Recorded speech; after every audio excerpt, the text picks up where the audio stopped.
My dear friends, myself Vikas Kumar. सबसे पहले तो आप सभी का मेरे चैनल द पॉलिटिकल माइंड पे स्वागत है। जैसा कि आप सभी जानते हैं कि मैं यहाँ पे रिवीजन सीरीज़ पे काम कर रहा हूँ, which is specially focused on target 2022 UGC net JRF political science. अगर मैं बात करता हूँ अपने पिछले रिवीजन सीरीज़ की, तो वहाँ हमने बात किया था प्लेटो के बारे में, उनके कुछ महत्वपूर्ण फिलॉसफीज़ के बारे में, उनकी बुक्स के बारे में, उनके कोर्स के बारे में। अगर आप वो रिवाइज करना चाहते हैं तो आप मेरे पिछले वीडियो पे रिविजिट करिए। आज मैं बात करूंगा अरिस्टोटल के बारे में, उनकी कुछ महत्वपूर्ण फिलॉसफीज़ के बारे में, थ्योरीज़ के बारे में, उनकी बुक्स के बारे में, उनके कोर्स के बारे में। तो चलिए बिना देरी की हुए अरिस्टोटल के बारे में पढ़ते हैं।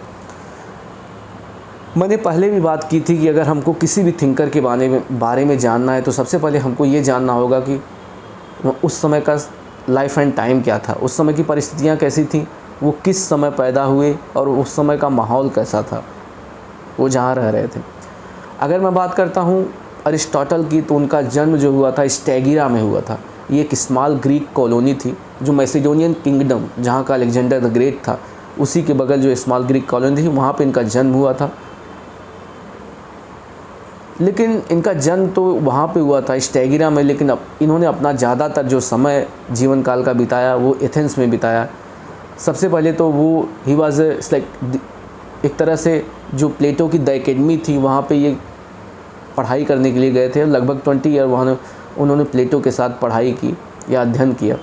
उसके बाद उन्होंने अपनी एकेडमी द लाइसियम खोली, ठीक है, लाइसियम वो भी एथेंस में ही खुली थी। वहाँ पे कुछ समय वहाँ पे बिताया। अगर मैं बात करता हूँ प्लेटो की पर्सनल लाइफ की, तो उनके पिता जो थे वो एक फिजिशियन थे एम्परर के कोर्ट में। तो वो एक मिडिल क्लास से बिलोंग करते हैं। तो यहाँ से आपको ये समझ में आ रहा होता, क्योंकि उनके पिताजी एक फिजिशियन थे, तो उनके पिता का उनके ऊपर काफ़ी ज़्यादा इम्पैक्ट था। जो उनका स्पेशली साइंटिफिक एंड जो एनालिटिकल अप्रोच है, वो उनके पिता की वजह से ही वो डेवलप हो पाया, क्योंकि उनका बायोलॉजी पे काफ़ी ज़्यादा इम्पैक्ट था, ठीक है। तो जो साइंटिफिक अप्रोच था, जो एनालिटिकल अप्रोच था, उन्होंने अपने पिता से सीखा, या बोल सकते हैं उनके पिता का उनके ऊपर प्रभाव था। अगर मैं बात करता हूँ उस समय एथेंस में माहौल क्या चल रहा था, तो देखिए उस समय एथेंस का जो माहौल था वो एक टर्बुलेंट फेज से जो है गुजर रहा था। स्पेशली ग्रीक एक टर्बुलेंट फेज से गुजर रहा था। वहाँ पे अनस्टेबिलिटी थी, ठीक है। तो दोनों जो स्पेशली प्लेटो एंड अरिस्टोटल, प्लेटो जो है इसका सल्यूशन क्या खोजते हैं कि आखिर स्टेबिलिटी कैसी लाई जाए, क्योंकि दोनों का उद्देश्य कहीं ना कहीं यही था कि आखिर स्टेबिलिटी कैसे लाया जाए। तो प्लेटो बात करते हैं फिलोसोफर किंग की, ठीक है, आइडियल स्टेट की बात करते हैं, लेकिन अरिस्टोटल रेडिकल सॉल्यूशंस की बात नहीं करते हैं, ठीक है। वो रिफॉर्म पे बिलीव करते हैं कि हमको क्या क्या करना है, इंस्टीट्यूशन में ही रिफॉर्म करना है, हमको रेडिकल सॉल्यूशन के साथ नहीं आता है। तो उनका कहना था कि हमको रिफॉर्म के थ्रू जो है स्टेबिलिटी लाई जा सकती है, हमको रेडिकल सॉल्यूशन नहीं चाहिए, ठीक है। अगर हम बात करें लेटर टाइम पीरियड में, तो समय क्या हुआ कि that is fall of democracy in the Athens and with the rise of Macedonia kingdom which conquest Athens, जिन्होंने एथेंस को कॉन्क्वेस्ट कर लिया था, ठीक है। तो यहाँ पे एक बात आप ये भी समझ सकते हैं कि जो डेमोक्रेसी के प्रति उनका डिस्टेस्ट था, सेम लाइक उनके जो मेंटर थे प्लेटो की तरह था। ये भी डेमोक्रेसी को ज़्यादा लाइक नहीं करते थे एज प्लेटो। चलिए अब हम बात करते हैं अरिस्टोटल के बारे में, कुछ मेजर फैक्ट्स के बारे में। He is known as the thinker of common sense.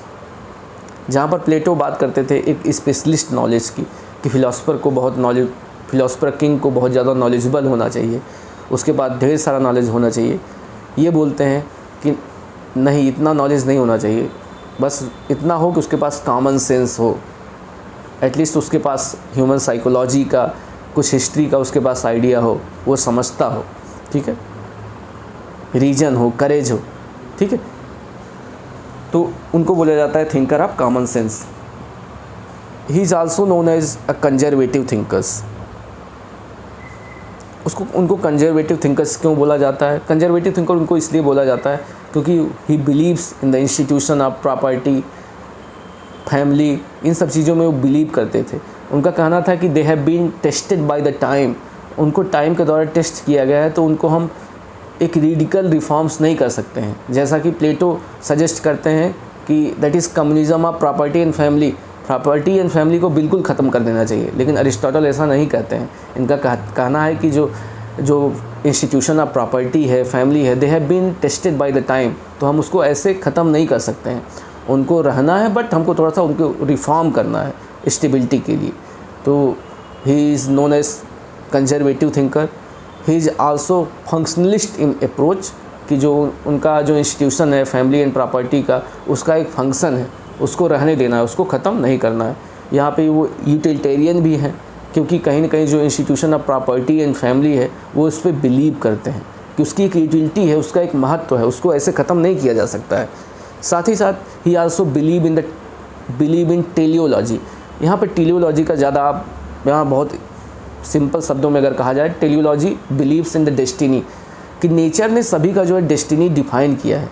तो he believes in the teleology and in direct way we can say that nature has already defined our destiny. So जिसका destiny जो define कर दिया गया है वही है, हम कुछ नहीं कर सकते हैं। Destiny has been already defined. अब हम बात करते हैं थ्योरी ऑफ स्टेट की, ठीक है। थ्योरी ऑफ स्टेट की जब हम बात करते हैं तो यहाँ पे एक बात समझना होगा कि प्लेटो और अरिस्टोटल इंस्टीट्यूशन ऑफ स्टेट को दोनों को महत्व देते हैं, ठीक है, दोनों महत्व देते हैं। लेकिन यहाँ पे थोड़ा सा डिफरेंस है कि जो प्लेटो का जो स्टेट था that is artificial one and that has been constructed, but यहाँ पर अरिस्टोटल का जो स्टेट है दैट इज़ नेचुरल, एक नेचुरल आउटकम या नेचुरल है, ठीक है। तो ये बोलते हैं कि अरिस्टोटल बोलते हैं state is both necessary as well as natural institution. तो स्टेट को वो नेसेसरी बोलते हैं और नेचुरल भी बोलते हैं। वो आर्गुमेंट क्या देते हैं इसके पीछे कि कैसे एक नेचुरल आउटकम के तहत जो स्टेट बना है, ठीक है। तो वो बोलते हैं कि man is not self sufficient. वो आर्ग्यू करते हैं कि मैन जो है सेल्फ सफिशिएंट नहीं है, even if two fulfil his basic needs, ठीक है, ही नीड्स फैमिली, ठीक है। इसका मतलब क्या है कि मैन जो है सेल्फ सफिशिएंट नहीं है, इवन इफ उसकी जो बेसिक नीड है, बायोलॉजिकल नीड है, उसको भी फुलफिल करने के लिए उसको फैमिली की ज़रूरत है। मैन एंड वुमेन एक साथ आते हैं एंड फैमिली कंस्ट्रक्ट करते हैं, ठीक है। उसके बाद क्या होता है कि ढेर सारी जो फैमिलीज़ एक साथ आती हैं और वो कंस्ट्रक्ट क्या करती हैं, कम्युनिटी विलेज या विलेज कम्युनिटी को कंस्ट्रक्ट करती हैं, कि जो नीड्स जो फैमिली नहीं पूरा कर पाती है वो विलेज कम्युनिटी पूरा करती है। उसके बाद क्या है, ढेर सारी विलेज कम्युनिटी एक साथ आती हैं, वो फॉर्म क्या करती हैं, वो फॉर्म करती हैं स्टेट को, ठीक है। तो यहाँ पे क्या है, स्टेट एक नेचुरल आउटकम है। और यहाँ पे उन्होंने बोला है कि man is political animal. It means that कि man can not live without the state, that everyone's destiny has been already decided, that उसको स्टेट के अंदर रखना है एंड बिना स्टेट के वो अपनी नीड्स को पूरा नहीं कर सकता है। तो यहाँ पे बोला गया है कि यहाँ पे आपको ध्यान देना होगा कि man is political by nature, कि nature has not made man self sufficient, man can not fulfil his needs his own, ठीक है। Man can not fulfil his needs on his own without the state, बिना state को अपनी जो needs को पूरा नहीं कर सकता है, ठीक है। तो it is destiny of the man to be a part of political community that is state. यह सभी जो व्यक्तियों की डेस्टिनी है कि उसको एक पार्ट ऑफ स्टेट में रहना ही रहना है। इसका मतलब अगर कोई स्टेट में नहीं रहता या तो वो जानवर होगा या तो बिस्ट होगा, अदरवाइज़ सभी स्टेट को रहना ही है, बिना स्टेट के उसकी नीड्स को पूरा नहीं किया जा सकता है, ठीक है। यहाँ पे आपको ये भी ध्यान देना होगा state is highest of all association. वो क्या है, family, village community and then state. तो स्टेट क्या है, हाईएस्ट ऑफ ऑल एसोसिएशन, ठीक है। तो यहाँ पे ये भी ध्यान देना होगा कि state fulfils highest of our needs, जो कि हमारी सबसे बड़ी आवश्यकताएं हैं उसको स्टेट जो है फुलफिल करता है। यहाँ पे एक बात और समझना होगा कि state is prior to man, ठीक है। यहाँ पर state is prior to man is one of the most important quote of Aristotle. तो इसको आप ध्यान रखिए, man is political by nature, state is prior to man, ठीक है। तो यहाँ पे एक बार state is prior to man, यहाँ पे एक बात समझना होगा कि although historically state comes after the man but logically it appears before the idea of man. कि मतलब हिस्टोरिकली तो स्टेट जो है मैन के बाद आता है, लेकिन अगर लॉजिकली देखा जाए तो वो मैन के पहले आता है। तो that's why he told state is prior to man. ये कोटेशन आप ध्यान रखिए। अब हम आगे बढ़ते हैं। यहाँ पे एक बात आपको ध्यान देना होगा, ये प्लेटो बोलते हैं कि state is like a family. State क्या है, एक फैमिली की तरह है, ठीक है। लेकिन यहाँ पे अरिस्टोटल क्या बोलते हैं कि state is like family of family. In other words we can say that, Plato बोलते हैं, ठीक है, state is like association, and वो बोलते हैं कि अरिस्टोटल बोलते हैं कि state is association of associations. तो ये आप ध्यान रखिए। एंड एक बात और जो स्टेट के बारे में जानना चाहिए आप लोगों को, उन्होंने कहा कि state is like human organism. इसका मतलब क्या है, जैसे ह्यूमन में ऑर्गन्स होते हैं तो state is like human organism that state has its own part कि द इंडिविजुअल। स्टेट के क्या है, अपने पार्ट हैं, द इंडिविजुअल, ठीक है। Apart from the state the individual has no importance. जैसे जो बॉडी के जो पार्ट्स हैं, शरीर के बिना वो कुछ नहीं, उसी तरह इंडिविजुअल जो स्टेट के बिना कुछ नहीं है। वो बोलते हैं कि स्टेट जो सेल्फ सफिशिएंट है, वो अपनी ज़रूरतें खुद पूरा कर सकता है, लेकिन family and community, village community वो पूरा नहीं कर सकती हैं। तो यहाँ पे ये भी बात आपको ध्यान देना होगा कि state is self sufficient in nature and one another thing state is like human organism. ये किसने बोला था, ये भी आप ध्यान रखिएगा, ठीक है। अब चलिए हम बात करते हैं उनके महत्वपूर्ण theory of constitution.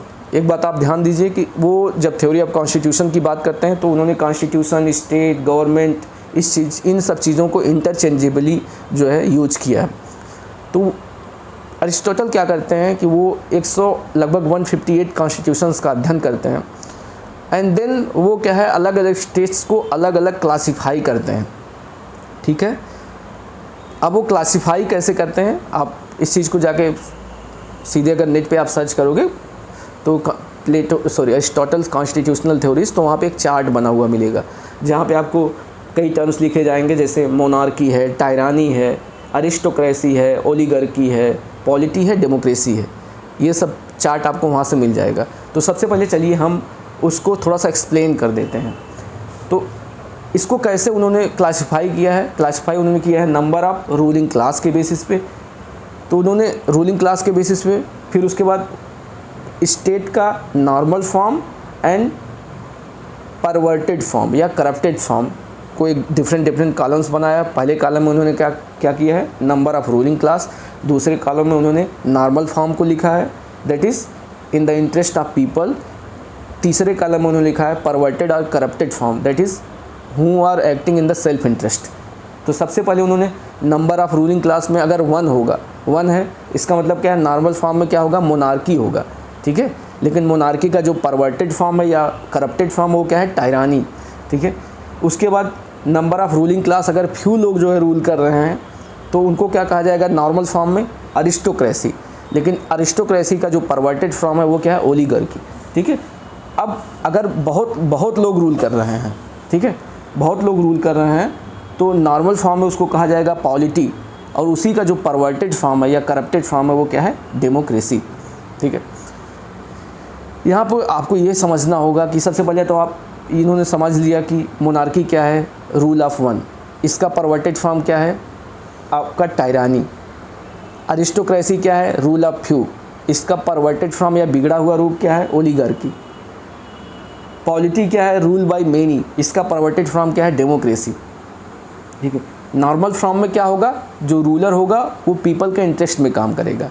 Perverted form में क्या होगा, जो रूलर होगा वो सेल्फ इंटरेस्ट में काम करेगा, इसका मतलब बिगड़ा हुआ रूप, ठीक है। इसका मतलब अगर एक एग्जांपल देते हैं, मोनार्की है, मोनार्की नॉर्मल कंडीशंस में क्या काम करता है, वो क्या है, पीपल के हितों में काम करता है। लेकिन अगर क्या होता है कि जब रूलर के पास बहुत ज़्यादा पावर होता है, उसको कोई चेक एंड बैलेंस नहीं होता है, तो वो क्या होता है, वो टायरानिकल हो जाता है, उसका जो मन करता है वही करता है, तो उसका बिगड़ा हुआ रूप क्या है, टायरानी।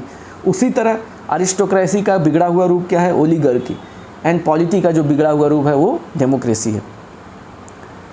थोड़ा सा आपको ये समझना होगा कि यहाँ पे ये ध्यान दीजिए कि अरिस्टोटल डेमोक्रेसी को कैसे डिफ़ाइन करते हैं।